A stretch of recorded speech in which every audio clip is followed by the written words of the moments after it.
ಏನಕ್ಕೆ BJP ಅವ್ರು ಕೊಡೋಕ್ಕೆ ಸಾಧ್ಯ ಆಗಲಿಲ್ಲ? ಬಡವ್ರ ಬಗ್ಗೆ ಇವ್ರ ಕಾಳಜಿ ಇರಲಿಲ್ವಾ? ಕುಮಾರಸ್ವಾಮಿ ಅವರು 1.5 ವರ್ಷ ಮುಖ್ಯಮಂತ್ರಿ ಆಗಿದ್ರು, ಕುಮಾರಸ್ವಾಮಿಗೆ ಬಡವ್ರ ಬಗ್ಗೆ ಕಾಳಜಿ ಇರಲಿಲ್ವಾ? ಯಡಿಯೂರಪ್ಪ ಅವರು 2 ವರ್ಷ ಮುಖ್ಯಮಂತ್ರಿ ಆಗಿದ್ರು, ಅವ್ರು ಬಡವ್ರ ಬಗ್ಗೆ ಕಾಳಜಿ ಇರಲಿಲ್ವಾ? ಬಸವರಾಜ ಬೊಮ್ಮಾಯಿ ಅವರು 2 ವರ್ಷ ಮುಖ್ಯಮಂತ್ರಿ ಆಗಿದ್ರು, ಅವ್ರು ಬಡವ್ರ ಬಗ್ಗೆ ಕಾಳಜಿ ಇರಲಿಲ್ವಾ? ಬರೇ ಕಾಲೇಜು ಕಾಂಗ್ರೆಸ್ ಪಕ್ಷಕ್ಕೆ ಮತ್ತು ಸಿದ್ದರಾಮಯ್ಯ DK ಶಿವಕುಮಾರ್ಗಂತ ತಮ್ಮ ಕೇಳಕ್ಕೆ ಬಯಸ್ತಾ ಇದ್ದೀನಿ. ಅವರು ಮಾಡ್ಬೋದಾಗಿತ್ತಾನೆ. ಇನ್ನು 36,789 ಮನೆಗಳು ಕೊಟ್ಟಿದ್ದೀವಿ. ಬರೋ ತಿಂಗಳಲ್ಲಿ, ಇದು ಡಿಸೆಂಬರ್ ತಿಂಗಳು ನಡೀತಾ ಇದೆ, ಬರೋ ತಿಂಗಳಲ್ಲಿ ಮೊದಲನೇ ವಾರದಲ್ಲಿ ಇನ್ನು 42,000 ಮನೆಗಳು ನಾವು ಕೊಡೋಕ್ಕೆ ತಯಾರಿಯನ್ನು ಮಾಡ್ಕೊಂಡಿದ್ದೀವಿ. 42,000 ಮನೆಗಳು.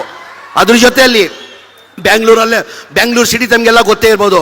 ಬ್ಯಾಂಗ್ಳೂರು ಸಿಟಿಯಲ್ಲಿ ಹೆಚ್ಚಿನ ಸಂಖ್ಯೆಯಲ್ಲಿ ಆಟೋ ಚಾಲಕರು, ಕೂಲಿ ಮಾಡುವವರು, ಬೀದಿ ವ್ಯಾಪಾರ ಮಾಡೋರು ಭಾಳ ಜನ ಇದ್ದಾರೆ. ಹಿಂದಿನ ಸರ್ಕಾರದಲ್ಲಿ ಸಿದ್ದರಾಮಯ್ಯ ಅವರು ಮುಖ್ಯಮಂತ್ರಿ ಇರುವಾಗ ಅವ್ರ ಬಡವರಿಗೆ ಅವ್ರ ಸ್ವಂತ ಮನೆ ಆಗಬೇಕಂತ ಹೇಳ್ಬಿಟ್ಟು 1 lakh ಹೌಸಿಂಗ್ ಸ್ಕೀಮನ್ನು ತಂದಿದ್ರು. 1 lakh ಹೌಸಿಂಗ್ ಸ್ಕೀಮನ್ನು ಆ ಟೈಮಲ್ಲಿ 2016ರಲ್ಲಿ 1,028 ಎಕರೆನ ಜಾಗನ ನಮ್ಮ ರಾಜೀವ್ ಗಾಂಧಿ ಡಿಪಾರ್ಟ್ಮೆಂಟ್ಗೆ ಕೊಟ್ಟಿದ್ರು. 1,028 ಎಕರೆ. ಏನಕ್ಕೆ ಕಾರಣ ಅಂದರೆ ಆ ಬಡವರು ಅವ್ರಿಗೂ ಒಂದು ಸ್ವಂತ ಮನೆ ಆಗಲಿ, ಎಲ್ಲ ಆಟೋ ಚಾಲಕರು ಇರೋದು, ಬೀದಿ ವ್ಯಾಪಾರ ಮಾಡೋರು ಬಡವರು ಜಾಸ್ತಿ ಇದೆ, ಬೆಂಗಳೂರು ಸಿಟಿದಲ್ಲಿ ಅವ್ರಿಗೂ ಮನೆಗಳು ಆಗಲಿ ಅಂತ ಜಾಗನ ಘೋಷಣೆ ಮಾಡಿ 16 ಲಕ್ಷ ರೂಪಾಯಿ ಘೋಷಣೆ ಮಾಡಿದ್ರು ಅವ್ರಿಗೆ. ಕೇಂದ್ರ ಸರ್ಕಾರದಿಂದ 1.5 ಲಕ್ಷ, ರಾಜ್ಯ ಸರ್ಕಾರದಿಂದ 1.5 ಲಕ್ಷ, ಬರೀ ಅವ್ರು 2.5 ಲಕ್ಷ ಕೊಟ್ಟರೆ ಅವ್ರು ಬೆಂಗಳೂರು ಸಿಟಿಯಲ್ಲಿ ಸ್ವಂತ ಮನೆ ಆಗಬೇಕಂತ ನಮ್ಮ ನಾಯಕರಾದಂಥ ಸಿದ್ದರಾಮಯ್ಯ ಅವರು ಹಿಂದಿನ ಸರ್ಕಾರದಲ್ಲಿ ಘೋಷಣೆ ಮಾಡಿದರು.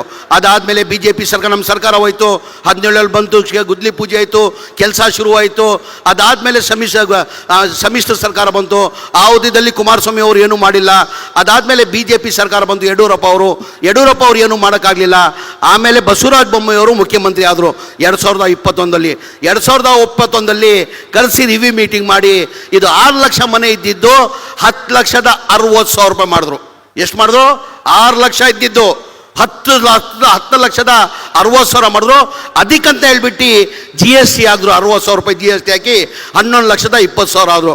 ನಮ್ಮ ಸರ್ಕಾರ ಬಂದಾದಮೇಲೆ ಮೊನ್ನೆ ಸಿದ್ದರಾಮಯ್ಯ ಸಾಹೇಬರು ಮುಖ್ಯಮಂತ್ರಿ ಆದಮೇಲೆ ಇಲ್ಲ, ನಾನು ಕೊಟ್ಟಿದ್ದ 6 ಲಕ್ಷ ರೂಪಾಯಿಗೆ ಈ BJP ಅವ್ರು ಬಂದು ಇದಕ್ಕೆ ಡಬಲ್ ಮಾಡಿಬಿಟ್ಟಿದ್ದಾರೆ ಅಂತ ಹೇಳ್ಬಿಟ್ಟು ಒಂದು ರಿವ್ಯೂ ಮೀಟಿಂಗ್ ಮಾಡಿ ಬಡವ್ರ ಕೊಡೋದು ಕಷ್ಟ ಆಗ್ತದೆ ಅಂತ ಹೇಳ್ಬಿಟ್ಟು 1 ಲಕ್ಷ ರೂಪಾಯಿ ನಾನು ಕೊಡ್ತೀನಿ, ಅದು 1 ಲಕ್ಷ ಕಡಿಮೆ ಮಾಡಿ ಅಂತ ಘೋಷಣೆ ಮಾಡಿದ್ರು. ನಾವು ಚುನಾವಣೆ ಟೈಮಲ್ಲಿ ಘೋಷಣೆ ಮಾಡಿರಲಿಲ್ಲ. ಅಂದರೆ ನಾನು ಏನಕ್ಕಪ್ಪ ಇದು ಹೇಳ್ತಾ ಇದ್ದೀನಿ ಅಂದರೆ, ಕಾಂಗ್ರೆಸ್ ಸರ್ಕಾರ ಇರೋದೇ ಬಡವ್ರ ಪರಗೆ. ತಾವು ಇತಿಹಾಸ ತೆಗೀರಿ, ಕಾಂಗ್ರೆಸ್ ಪಕ್ಷದ ಇತಿಹಾಸ ತೆಗೀರಿ. ಮೊನ್ನೆ ಆಯಿತು ಉಪಚುನಾವಣೆಯಲ್ಲಿ ಬಂದು ಏನೇನು ಭಾಷಣ ಮಾಡಿದ್ದಾರೆ ವಿರೋಧ ಪಕ್ಷದವರು, ನಾನು ಹೇಳೋಕ್ಕೆ ಹೋಗಲ್ಲ. ಇತಿಹಾಸ ತೆಗೀರಿ, ಕಾಂಗ್ರೆಸ್ ಪಕ್ಷದ ಇತಿಹಾಸ ತೆಗೀರಿ. ಯಾವಾಗ ಚುನಾವಣೆ ಬರ್ತದೆ, ಜನಗಳು ಮಧ್ಯದಲ್ಲಿ ಹೋದರೆ ನಾವು ನಮ್ಮ ಸಾಧನೆಯನ್ನು ತೋರಿಸಿ ಮತ ಕೇಳ್ತೀವಿ. ನಮ್ಮ ಸರ್ಕಾರ ಇತ್ತು, ನಮ್ಮ ಸರ್ಕಾರ ಇರುವಾಗ ನಾವು ಹಿಂಗೆ ಮಾಡಿದ್ದೀವಿ, ಮುಂದೆ ನಮ್ಮ ಸರ್ಕಾರ ಬಂದರೆ ನಾವು ಹಿಂಗೆ ಮಾಡ್ತೀವಂತ ನಮ್ಮ ಸಾಧನೆಯನ್ನು ತೋರಿಸಿ ನಾವು ಮತ ಕೇಳ್ತೀವಿ. ಯಾವತ್ತನ BJP ಅವರು ಸಾಧನೆ ಯಾವತ್ತನ ತೋರಿಸೋರ? ಬರೀ ಅವ್ರಿಗೆ ಹಿಂದೂ ಮುಸಲ್ಮಾನ್ ಯಾವತ್ತೂ ಅವರು ಸಾಧನೆ ತೋರಿಸಿಲ್ಲ. ಅವ್ರಿಗೆ ಯಾವ ಹಿಂದೂನೂ ಬೇಕಾಗಿಲ್ಲ, ಯಾವ ಮುಸಲ್ಮಾನು ಅವ್ರಿಗೆ ಬೇಕಾಗಿಲ್ಲ. ಅವ್ರು ಬೇಕಾಗಿರೋದು ಅಧಿಕಾರ ಬೇಕಾಗಿರೋದು. ದಯಮಾಡಿ ಇದೇ ಥರದ ಅವ್ರು ಕಾಣಬಾರ್ದು. ಭಾಳ ಜನ ಅಲ್ಪಸಂಖ್ಯಾತರು ಇಲ್ಲಿ ಕೂತಿದ್ದಾರೆ.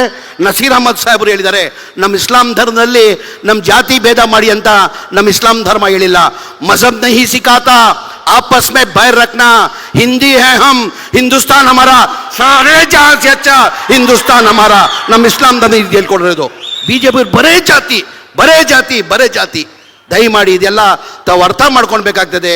ಹಿನ್ನೆಲೆಯಲ್ಲಿ ನಮ್ಗೆ ಇನ್ನೊಂದು ಬಾರಿ ನಮ್ಮ ಅನ್ನಪೂರ್ಣ ತುಕಾರಾಮ್ ಅವ್ರಿಗೂ ನಾನು ಅಭಿನಂದನೆ ಸಲ್ಲಿಸಿ ನಿಮಗೆಲ್ಲ ಕೈ ಜೋಡಿಸಿ ಇನ್ನೊಂದು ಬಾರಿ ನಮಸ್ಕಾರನ ಮಾಡಿ, ಆಮೇಲೆ ಮೊನ್ನೆ ನಮಗೆಲ್ಲ ಒಂಥರ ಆಗಬೇಕಾದಾಗಿತ್ತು, ಘಟನೆ ಆಗಿದೆ ವಿಮ್ಸಲ್ಲಿ. ತಮಗೆಲ್ಲ ಗೊತ್ತಿದ್ದೀರದ, ಮೊನ್ನೆವರೆಗೂ 5 ಜನ ತೀರ್ಕೊಂಡಿದ್ರು, ಅದರಲ್ಲಿ ನಿಧನ ಹೊಂದಿದ್ರು. ಇವತ್ತು ಮಾನ್ಯ ಮುಖ್ಯಮಂತ್ರಿಗಳು CM ರಿಲೀಫ್ ಫಂಡಲ್ಲಿ 2 ಲಕ್ಷ ರೂಪಾಯಿ ಅಂತ ಘೋಷಣೆ ಮಾಡಿ ಅಂತ ನಾನು ಮಾನ್ಯ ಮುಖ್ಯಮಂತ್ರಿಗಳು ಹೇಳಿದರೆ ನಾನು 2 ಲಕ್ಷನ ಘೋಷಣೆ ಮಾಡಿದೆ. ಇವತ್ತು ಏನು ಬಂತು ಗೊತ್ತಿಲ್ಲ. ಇಲ್ಲ ಕಣೋ, ಆ ಘಟನೆ ಆಗಬಾರ್ದಾಗಿತ್ತು. 5 ಜನ ಸತ್ತಿರೋರು ಬಡವರಾಗಿದ್ದಾರೆ ಅಂತ ನನ್ನ ಮಾಹಿತಿ ಬಂದಿದೆ.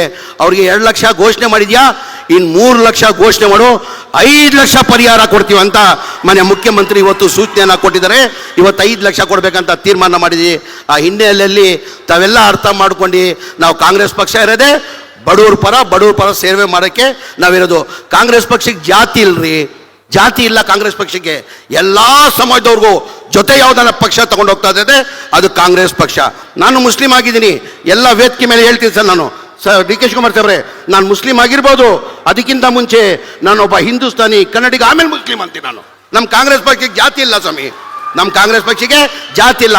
ನಾವು ಯಾವತ್ತಿದ್ರು ನಿಮ್ಮ ಬಡವ್ರ ಪರ ಇರ್ತೀವಂತ ಹೇಳ್ತಾ ನನ್ನ ಎರಡು ಮಾತಾಡೋಕೆ ಅವಕಾಶ ಕೊಟ್ಟಿದ್ದು ನಾನು ಮಾತು ಮುಗಿಸ್ತೀನಿ. ಹೆಚ್ಚಿನ ವಿಡಿಯೋಗಳಿಗೆ ಪ್ರತಿಧ್ವನಿ ಯೂಟ್ಯೂಬ್ ಚಾನೆಲ್ ಸಬ್ಸ್ಕ್ರೈಬ್ ಮಾಡಿ, ಬೆಲ್ ಐಕಾನ್ ಕ್ಲಿಕ್ ಮಾಡಿ.